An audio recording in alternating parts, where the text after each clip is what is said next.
Hi viewers, welcome to our channel. ప్రస్తుతం మనతో పాటు ఇమ్మంది రామారావు గారు సీనియర్ జర్నలిస్ట్ ఉన్నారు. వారితో ఒకసారి మాట్లాడదాం. సార్ నమస్కారం. సార్ నమస్తే. సార్ అమరావతికి మహర్దశ స్టార్ట్ అయింది అని అంటున్నారు. కేంద్రాన్ని బాబు గారు ఒప్పించి చాలా డెవలప్ చేసే విధంగా ఆయన ప్రయత్నాలు చేస్తున్నట్టుగా వార్తలు అయితే వినిపిస్తున్నాయి. అంటే మొన్నటి వరకు కూడా ఈ అమరావతి నిర్మాణం ఆగిపోయింది, మోదీ గారు నో చెప్పారు దీనికి అని చెప్పేసి వార్తలు వచ్చాయి. ఆ వార్తలు వచ్చిన నేపథ్యంలో ఇప్పుడు ఈ న్యూస్ బయటపడింది. సో అమరావతి మరి ఫ్యూచర్లో ఏ విధంగా కాబోతుంది, ఎటువంటి డెవలప్మెంట్స్ ఇప్పుడు అమరావతిలో రాబోతున్నాయి సార్? అంటే మనం మొదటి నుంచి చెప్పుకుంటున్నట్టుగా అమరావతికి మహర్దశ డెఫినెట్గా పడుతుంది. అమరావతి తాలూకు వైభవం వీళ్ళకి తెలియదు, కానీ చదువుకున్న వాళ్ళకి కొంచెం జ్ఞానం ఉన్న వాళ్ళకి బాగా తెలుస్తుంది. అమరేంద్రుడు అంటే ఇంద్రుడు నగరం అది. అమరావతి అంటే అమరేంద్రుడి పేరే పెట్టారు. అక్కడ శివలింగ ప్రతిష్ఠ కూడా ఆయనే చేశాడు అమరావతిని. అయితే ఇక్కడ ఏం జరిగిందంటే బౌద్ధుడు కూడా దాన్ని చాలా పవిత్రమైనటువంటి స్థలిగా ఆయన ధర్మ మహాచక్రం అనేటువంటి దాన్ని అక్కడ ఏర్పాటు చేయడం జరిగిందన్నమాట. అంటే ధర్మాన్ని వ్యాప్తి చెందేందుకు ఉన్నటువంటి బౌద్ధ భిక్షువులకు పాఠాలు చెప్పినటువంటి స్థలం, అంత ప్రభావం ఉన్నది. అలాగే భీమునిపట్నం దగ్గర తొట్లకొండ ఒకటి ఉంది, అక్కడ కూడా ఆరామాలు జరిగాయి. ఇంత విశిష్టత ఉన్నటువంటి నగరానికి కొన్ని అంటే ఇప్పుడు వాళ్ళు హేతువాదులు నమ్మకపోవచ్చు, కానీ కొన్ని స్థల ప్రభావాలు ఉంటాయి. అర్థమైందా? అమరావతిని ఎవరైనా కాదనుకుంటే కొంత నష్టపోతారు. దాని ప్రభావం చూపిస్తుంది. ఇప్పుడు తిరుపతి ఏడుకొండల వాడి ప్రభావం జగన్ మీద ఎలాగ చూపించిందో, అమరావతి కూడా అమరావతిలో ఉన్నటువంటి ఈశ్వరుని ప్రభావం కూడా ఉంటుంది నమ్మిన వాళ్ళకి. ఇకపోయినట్టయితే చంద్రబాబు నాయుడుకి ఒక విజన్ ఉందనే విషయం మర్చిపోతున్నారు. ఏ మాట కూడా ఊరకే చెప్పడు. ఆయన దృష్టిలో ఏదో ఉంటుందో ఆ ఏదో శాసించే వరకు నిద్రపోడు. లేకపోతే నిజంగా ఆశ్చర్యం అండి. ఇప్పుడు 74 సంవత్సరాలు 75 సంవత్సరాల వయసులో ఇది ఈ ప్రయత్నాలు ఏమిటి, సాధించడం ఏమిటి అంటే చూస్తే ఎవరికైనా ఆశ్చర్యం కలుగుతుందన్నమాట. మంచి సలహాదారుగా ఉండొచ్చు, కానీ ఒక కార్యకర్తలాగా పనిచేస్తున్నటువంటి చంద్రబాబు నాయుడు తాలూకు కష్టాన్ని మనం మర్చిపోకూడదు. ఊరకనే కష్టమా? అక్కడికి వెళ్ళి మోదీకి చాలా రైట్ హ్యాండ్గా ఆయన కన్సోల్ చేశాడు. ఇంతవరకు కొత్త కంగారు పడిన మాట మాత్రం వాస్తవమే. అంటే మోడీకి చెప్పగలిగినటువంటి నాయకుడు భారతదేశంలో ప్రస్తుతానికి ఉన్న సీనియర్స్లో ఒకే ఒకడు చంద్రబాబు నాయుడు. మిగతా వాళ్ళు అంత ఛాయిస్ తీసుకొని మాట్లాడలేరు కదా. దీనికి నేషనల్ ఫ్రంట్ అంతా కన్వీనర్గా ఉండి చక్రం తిప్పినవాడు. పరిపాలనకి వాజ్పేయి అద్వానీలు వచ్చినప్పటికీ వాళ్ళకి సలహాలు సంప్రదింపులు ఇచ్చి తన మాట చెల్లుబడి చేసుకున్న వ్యక్తి చంద్రబాబు నాయుడు. ఇప్పుడు ఏం చేశారు? అమరావతి రాజధానిగా స్థిరపడింది, గెజెట్లో వేసుకున్నారు, మ్యాప్లో ఉంది, కన్ఫర్మ్ చేసుకున్నారు, పనులు మొదలు పెట్టేశారు. అడవిలాగా ఉన్న అమరావతిని కొంచెం సుందర వనంలాగా మార్చడానికి ప్రయత్నాలు చేస్తున్నారు. పాత బిల్డింగ్స్ రిపేర్ చేస్తున్నారు, సున్నాలు కూడా వేయించేశారు.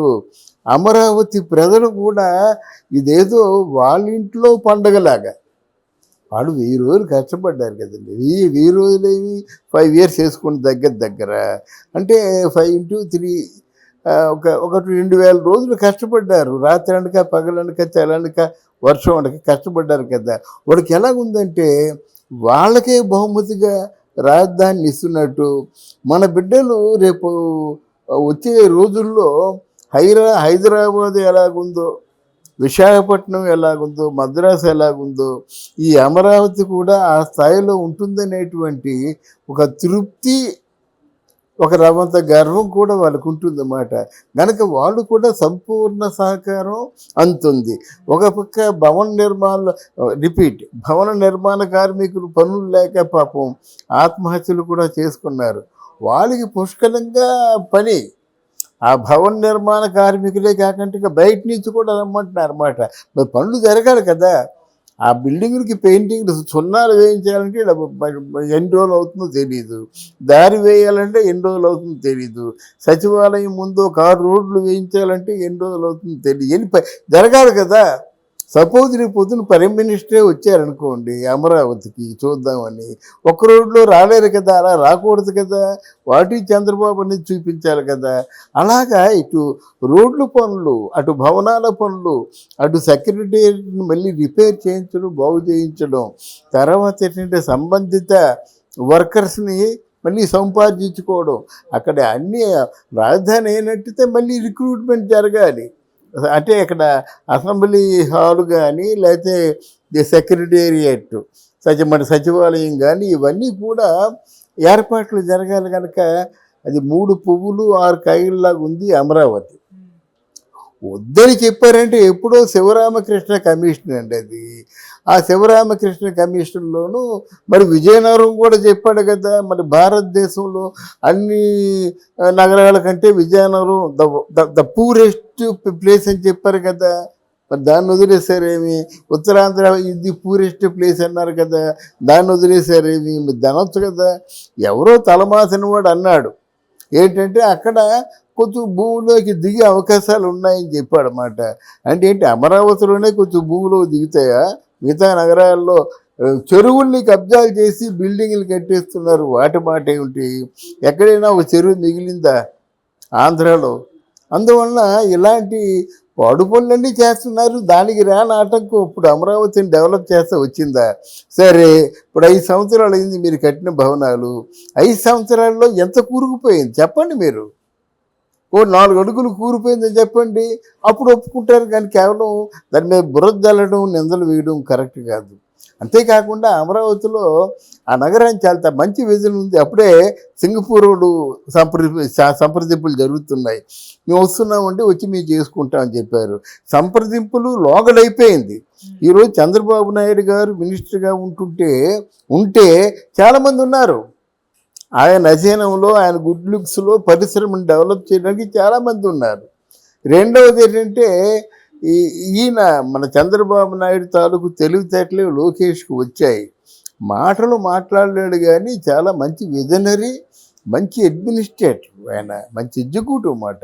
కనుక వాళ్ళు ఎవరిని కూడా వదలడు, వచ్చిన పరిశ్రమల్ని ఎవరిని వదలడు. అంటే అమరావతికి ఎనఫ్ అనిపించుకున్నంత వరకు ఎవరిని వదలడు. ఎందుకంటే మంచి ఒక బిగ్గెస్ట్ వరల్డ్ వైడ్ పరిశ్రమలో 10 వస్తే చాలండి. వరల్డ్ వైడ్ అంటే అక్కడ మగలో పుట్టి పొబ్బులో మాయపోయే పరిశ్రమలు కాకుండా మంచి ప్రాజెక్టులు, ఒక మంచి ఇప్పుడు లైక్ ఇన్ఫోసిస్ ఉంది కదండి, అమెజాన్ ఉంది కదా, గూగుల్ సంబంధిత సంస్థలు ఉన్నాయి కదా. ఇట్లాంటి ప్రధానమైనటువంటి మంచి సంస్థలు ఓ 10 సంస్థలు ఉంటే దాని మీద వేల తరబడి ఎంప్లాయీస్ బతుకుతారన్నమాట. 3 షిఫ్ట్లు పనిచేయాలి. ఎంతమంది కావాలి దానికి? 10,000 అంటే 10 లక్షల మంది బతుకుతారండి. ఎలాగంటే చెప్పొద్దు, అది టిఫిన్ సెంటర్స్ కావచ్చు, భోజన హోటల్ కావచ్చు, మార్కెట్ కావచ్చు, ఏదైనా కావచ్చు. అది అందువల్ల ఇంతమంది బ్రతుకుని ఆశించి అమరావతిలో ఆయన పెట్టారు. కానీ ఆయన సొంత ఏదో ఆయన పబ్బం గడుపుకోవడానికి పెట్టలేదని ప్రజలు గమనించాలి. ఇక భూములు అంటారా, భూములు అందరూ కొనుక్కున్నారు. వాళ్ళు చెప్పింది ఏం చెప్పారు? కమ్మవారి కోసం అమరావతిని కట్టుకున్నారని చెప్పారు. తీరా లెక్కలు చూస్తే అమరావతిలో కమ్మవారు ఎంతమంది ఉన్నారు? ఓన్లీ 14% ఉన్నారు.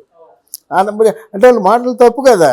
అలా కాకుండా మీకు మంచి సమర్థుడైనటువంటి సీఎం వచ్చాడు, పరిశ్రమలు చేస్తాడు, కావలసినంత 33,000 ఎకరాల భూమి ఉంది.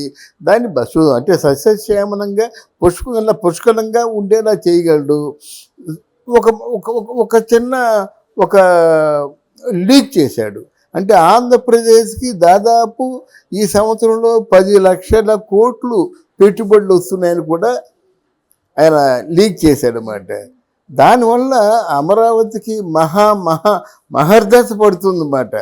ఇట్లాంటివి ఏవైనా కొంచెం దాన్ని ఏమంటారంటే చిన్న చూపు కానీ, అభిప్రాయ భేదాలు కానీ, తెలియనటువంటి వ్యాఖ్యానాలు కానీ ఉంటే వాళ్ళు సర్దుకుంటే మంచిది.